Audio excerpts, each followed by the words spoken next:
የማርቆስ ወንጌል ምዕራፍ 13።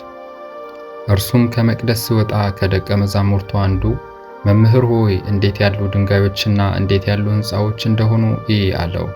ኢየሱስም መልሶ እነዚህን ታላላቅ ሕንጻዎች ታያለህን? ድንጋይ በድንጋይ ላይ ሳይፈርስ በዚህ አይቀርም አለው። በመቅደስም ትይዩ በደብረ ዘይት ተቀምጦ ሳለ ጴጥሮስና ያዕቆብ ዮሐንስም እንድርያስም ንገረን፣ ይህ መቼ ይሆናል? ይህስ ሁሉ ይፈጸም ዘንድ እንዳለው ምልክቱ ምንድነው? ብለው ለብቻቸው ጠየቁት። ኢየሱስም መልሶ እንዲህ ይላቸው ጀመር፣ ማንም እንዳያስታችሁ ተጠንቀቁ። ብዙዎች እኔ ነኝ እያሉ በስሜ ይመጣሉና ብዙዎችንም ያስታሉ። የጦርንም ወሬ በሰማችሁ ጊዜ አትደንግጡ፣ ይህ ሊሆን ግድ ነውና። ነገር ግን መጨረሻው ገና ነው። ሕዝብ በሕዝብ ላይ መንግሥትም በመንግሥት ላይ ይነሳልና በልዩ ልዩ ስፍራ የምድር መናወጥ ይሆናል፣ ራብ ይሆናል። እነዚህ የምጣር መጀመሪያ ናቸው። እናንተ ግን ለራሳችሁ ተጠንቀቁ። ወደ ሸንጎ አሳልፈው ይሰጧችኋል፣ በምኵራብም ትገረፋላችሁ። ምስክር ይሆንባቸው ዘንድ ስለ እኔ በገዦችና በነገሥታት ፊት ትቆማላችሁ። አስቀድሞ ወንጌል ለአሕዛብ ሁሉ ይሰበክ ዘንድ ይገባል።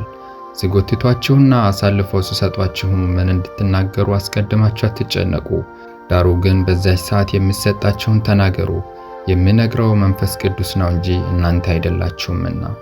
ወንድምም ወንድሙን አባትም ልጁን ለሞት አሳልፎ ይሰጣል። ልጆችም በወላጆቻቸው ላይ ይነሳሉ፣ ይገሏቸውማል። በሁሉም ዘንድ ስለ ስሜ የተጠላችሁ ትሆናላችሁ። እስከ መጨረሻ የሚጸና ግን እርሱ ይድናል። ነገር ግን በነቢዩ በዳንኤል የተባለውን የጥፋት ርኩሰት በማይገባው ስፍራ ቆሞ ብታዩ አንባቢው ያስተውል። በዚያን ጊዜ በይሁዳ ያሉ ወደ ተራሮች ይሹ፣ በሰገነትም ያለ ወደ ቤት አይውረድ፣ ከቤቱም አንዳች ይወስድ ዘንድ አይግባ። በእርሻም ያለ ልብሱን ይወስድ ዘንድ ወደ ኋላው አይመለስ። በዚያን ወራትም ለርጉዞችና ለሚያጠቡ ወዮላቸው። ነገር ግን ሽሽታችሁ በክረምት እንዳይሆን ጸልዩ።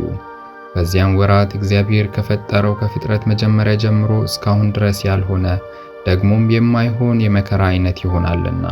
ጌታስ ወራቶቹን ባያሳጠር ሥጋ የለበሰ ሁሉ ባልዳነም። ነገር ግን ስለመረጣቸው ምርጦች ወራቶቹን አሳጠረ። በዚያን ጊዜ ማንም እነሆ ክርስቶስ ከዚህ አለ ወይም እነሆ ከዚያ አለ ብላችሁ አትመኑ።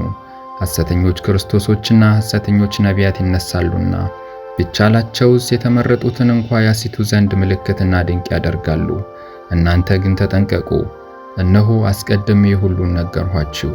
በዚያን ወራት ግን ከዚያ መከራ በኋላ ፀሐይ ይጨልማል፣ ጨረቃም ብርሃኗን አትሰጥም፣ ከዋክብትም ከሰማይ ይወድቃሉ፣ የሰማያትም ኃይላት ይናወጣሉ። በዚያን ጊዜ የሰው ልጅ በብዙ ኃይልና ክብር በደመና ሲመጣ ያዩታል። በዚያን ጊዜም መላእክትን ይልካል፣ ከአራቱ ነፋሳትም ከምድር ዳርቻ እስከ ሰማይ ዳርቻ የተመረጡትን ይሰበስቧቸዋል። ምሳሌውንም ከበለስ ተማሩ።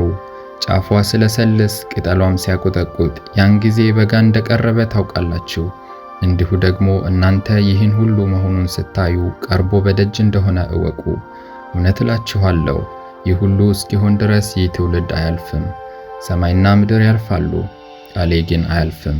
ስለዚያች ቀን ወይም ስለዚያች ሰዓት ግን የሰማይ መላእክትም ቢሆኑ ልጅም ቢሆን ከአባት በቀር የሚያውቅ የለም። ጊዜው መቼ እንደሆነ አታውቁምና ተጠንቀቁ፣ ትጉ፣ ጸልዩም። ቤቱን ትቶ ወደ ሌላ አገር እንደሄደ ሰው ነው። ለባሮቹ ሥልጣን ለእያንዳንዱም ሥራውን ሰጥቶ በረኛውን እንዲተጋ አዘዘ። እንግዲህ በማታ ቢሆን ወይም በእኩለ ሌሊት ወይም ዶሮ ሲጮህ ወይም በማለዳ ቢሆን ባለቤቱ መቼ እንዲመጣ አታውቁምና ድንገት መጥቶ ተኝታችሁ እንዳያገኛችሁ። ስለዚህ ትጉ። ለእናንተም የምነግራችሁ ለሁሉ እላለሁ፣ ትጉ።